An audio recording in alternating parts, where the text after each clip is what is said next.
What's cracking, everybody? This your boy Necro G, back with G's True Reviews.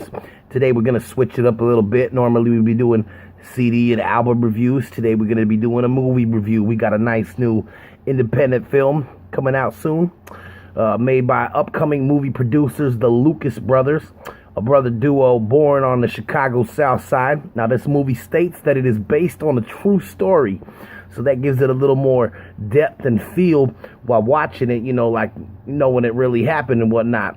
The movie is very short, with a runtime of only 7 minutes and 14 seconds, but that doesn't take away from all of what they crammed into that 7 minutes. Now, this is the story of a young African-American boy coming of age as he's forced to make adult decisions due to his circumstances. Now, this movie starts off with a parade of sirens and a young boy running from them, ended up at your local dope spot and picking up a piece from his cousin to solve some domestic issues at home.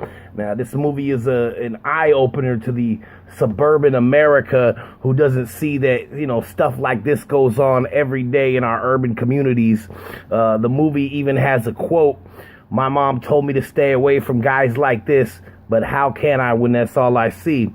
It reminds me a lot of the old Ice Cube line, they give us guns and drugs, then wonder why the fuck we thugs. It shows, to survive in a jungle, sometimes you must just embrace being a beast. It's just the way it is. I liked a lot of the camera angles in this movie. The actors seemed really professional in the sense that they weren't looking at the camera. They kept focused on their scenes like true professionals. The transitions were really good.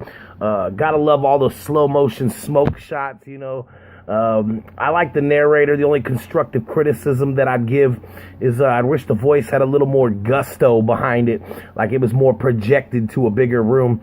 I have a love-hate feel on the grainy overlay used in the movie. I love it, because it looks cool and it kind of makes you feel that street grit, but at the same time, in an HD world, I think others might think it might be like poor quality due to it not being clear, but this is super minor. And even if they didn't think it was clear, I think they would give it like a hood pass on this one, being that, the movie is so gritty itself.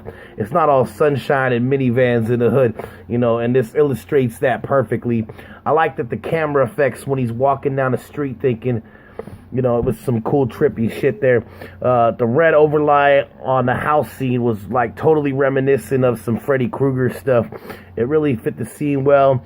And the shot from the hand's perspective, fucking genius, man. The twisting angles are super cool. The fighting, in my opinion, did look like it was, acted out in slow motion.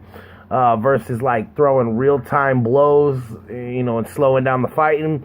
But fighting is one of the hardest things to choreograph in a film and make look real, so it's understandable, especially being an indie film.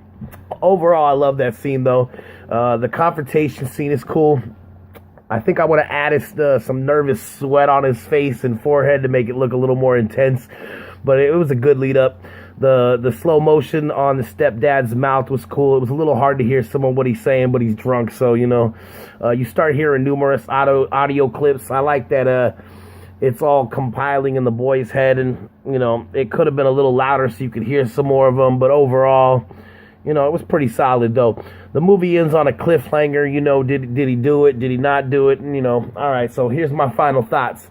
Man of the House is a short little movie. The ending's a cliffhanger that really leaves you wondering, did he or didn't he? After hearing the words given by, his cousin close out the movie, I was really personally hoping to hear a gunshot right as the credits hit. They leave it open, though, and that leaves it open to interpretation. Maybe he didn't shoot him. Maybe he walked away, and maybe he went like Ice Cube and Friday, and boxed him, Maybe he said fuck it and shot the dude, Personally, that's what I would have done. Overall, I dug this movie. I'll give it an 8 out of 10 for what it is. I look forward to seeing more work from the Lucas Brothers.